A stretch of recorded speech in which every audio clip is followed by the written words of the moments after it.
बघा, सर्वप्रथम एखाद्या मंदिरात आपण जेव्हा जातो, तेव्हा कोणत्याही मंदिरात गेल्यावर त्या देवतेच्या चरणाशी मात्र आपली दृढ श्रद्धा असावी.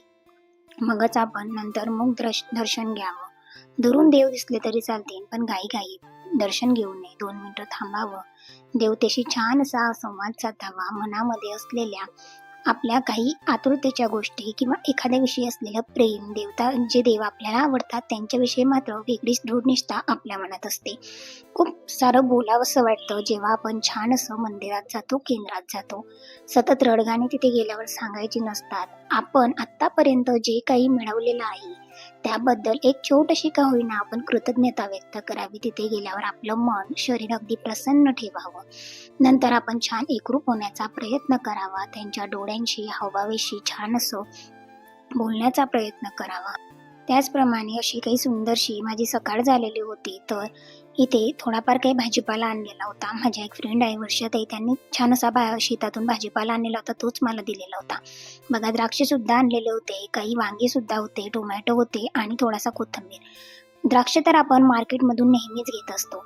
पण हे शेतातले जे काही द्राक्ष असतात ना, यांचं काही मात्र वेगळंच आकर्षण पण असतं आणि चवसुद्धा वेगळीच होती. टेस्टीला अगदी छान लागत होते. थोडेसे आंबट होते, कारण ते वाईन बनवण्यासाठी यूज केले जातात, म्हणून ते थोडेसे त्यांनी जे काही म्हणतो ना आपण झाडावरून ते कच्चेच उतरवलेले होते. म्हणून पण अगदी छान आणि टेस्टी असे हे द्राक्ष होते. खूप छान वाटलं त्यांच्या घरचे द्राक्ष वगैरे खाऊन. कारण अशा पद्धतीने आपण शेतातील द्राक्षे कधीही खात नसतो. नंतर थोडा वेळ का होईना आपण त्यांना पाण्यात ठेवले, कारण डायरेक्ट खाणं योग्य नसतं. मधून असू दे किंवा शेतातून, पण थोडा वेळ पाण्यात भिजत ठेवले. नंतर पुन्हा छान असं पाणी काढून घेतलं. त्यांना व्यवस्थित असं एका डब्यामध्ये ठेवून दिलं. फ्रीजमध्ये ठेवलं अगदी नॉर्मल टेम्परेचरवर, जेणेकरून थंड झाल्यावर खाता येतील.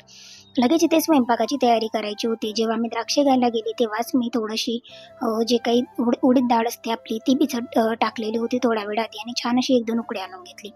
व्यवस्थित तिला सुद्धा उकळी आणून घेतली. त्याच्यानंतर लगेचच आता इथे मसाला काढून घेतला. मसाला काळा मसाला असतो. याच्यामध्ये छोटासा कांदा होता, त्याला भाजून घेतला. थोडंसं खोबरं होतं, धनापूड पावडर, नंतर याच्यामध्ये थोडासा कोथिंबीर आणि 2-3 मिरच्या.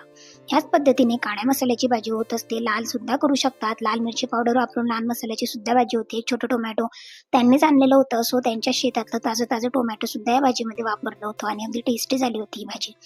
2-3 पोळ्या तेल घेतलेलं होतं, त्याच्यामध्ये छान असा मसाला होऊ दिला. नंतर थोडंसं गरम पाणी सुद्धा त्याच्यामध्ये ॲड केलं आणि कोथिंबीर ऑलरेडी मी त्याच्यामध्येच पेस्ट केलेली होती म्हटल्यावर कोथिंबीर टाकली नाही. मसाल्यामध्ये थोडासा किचन किंग गरम मसाला टाकला आणि हवं त्या क्वांटिटीमध्ये पाणी टाकून घेतलं. उकडलेली डाळ होती म्हटल्यावर थोडंच पाणी ॲड करायचं होतं, कारण ऑलरेडी डाळ सगळं काही छान अशी शिजलेली होती.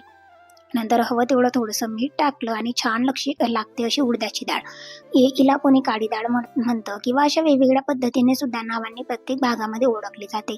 सो आमच्या खानदेशामध्ये तरी आम्ही उडदाची डाळ आणि इकडनं भाकरी, ज्वारीच्या भाकरी जर तुम्ही याच्यासोबत खाल्ल्या तर खूप छान आणि टेस्टी लागतात अशा भाज्या.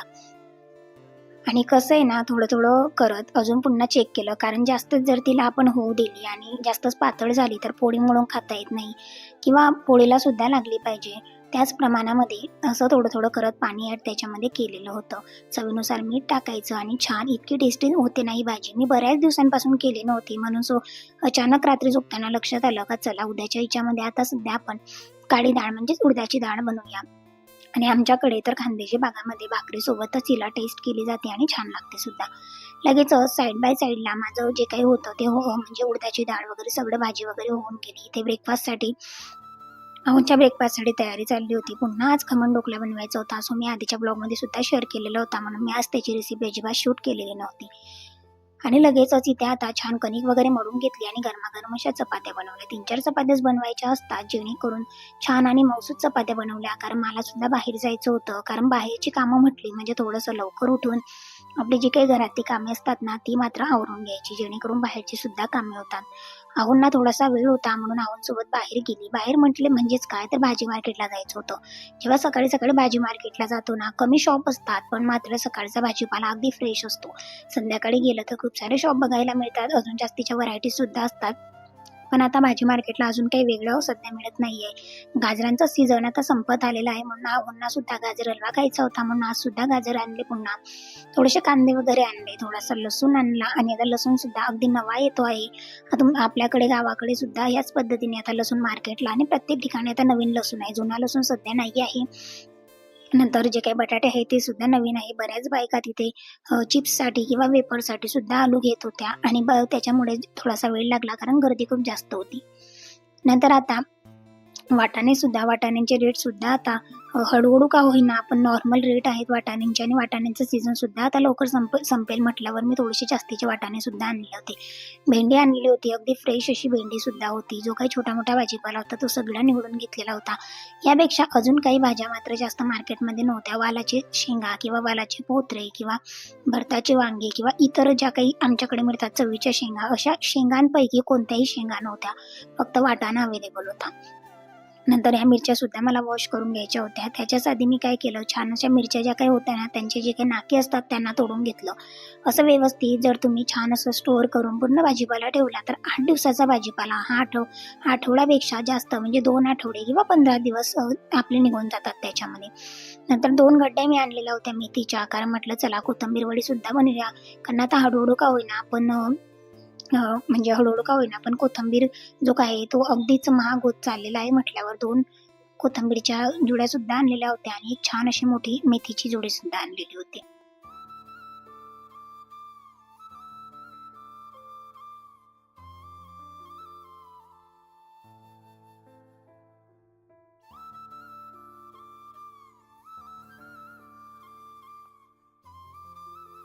पत्ताकोबीचा कांदा गावाकडे सुद्धा केला जातो आणि बऱ्याच लेडीज पत्ताकोबीचा कांदा करतात सुद्धा, कारण हा का जर पिठासोबत केला तर छान लागतो वरणपोळीसोबत. पण मी तरी अजून कधी केलेलं नाहीये. पण आम्हाला मंचुरियन बनवायचे होते म्हणून छोटा कांदा पत्ताकोबीचा मिळाला नाही म्हटल्यावर चला मोठाच कांदा मी घेऊन आलेली होती. मिरच्या होत्या, जास्त मिरच्या सुद्धा लागत नाही म्हटल्यावर छान अशा त्यांना साफ करून घ्यायच्या. अशा साफ केल्या ना तर त्या बरेच दिवस फ्रीजमध्ये टिकतात सुद्धा आणि 2 जणांसाठी मला एवढ्याच मिरच्या पुरेशा होतात. नंतर लसूण जो काही असतो ना, आता नवीन लसूण आलेला आहे त्याच्यामुळे सोलायला तर हा खूप जास्त जीवावर येतो, पण टेस्टसाठी खूप छान असतो आणि जास्त सुद्धा आणला तर तो ओला असतो त्याच्यामुळे घरामध्ये त्याला बुरशी वगैरे लागण्याची सुद्धा शक्यता असते. म्हणून मी जास्त काही लसूण वगैरे घेत नाही, तर थोडा सध्या आणलेला होता आणि जेव्हा तो कोरडा असतो ना तेव्हा 1-2 किलो जरी आणला तरी वर्षभर आम्हाला निघून जातो. आता मागच्या वर्षाचा जो काही लसूण होता माझा तो आत्तापर्यंत गेला आणि आत्ताच कांदे आणि लसूण थोडं का होईना संपत चाललेलं होतं. एवढं सगळं काही जे काही आणलेलं होतं ते सुरुवातीला आता भरून घेतलं, म्हणजे इकडे स्टोअर केलं, कारण जे काही डबे वगैरे होते फ्रीजमध्ये ते सुद्धा मी वॉश करायला ठेवलेले होते बाहेर आणि वॉश करून सुकत होते. अद्रक होतं त्याला सुद्धा वॉश केलं, कारण चहामध्ये आपण नकळत का होईना आपण वॉश न करताच टाकून देतो. नंतर मिरच्या सुद्धा वॉश करून घेतल्या, लसूण सुद्धा निवडून घेतला. नंतर बटाटे वगैरे सगळं काही छान स्टोअर केलं. संध्याकाळी मेथीची भाजी व्यवस्थित अशी तोडून ठेवलेली होती आणि कोथिंबीर सुद्धा.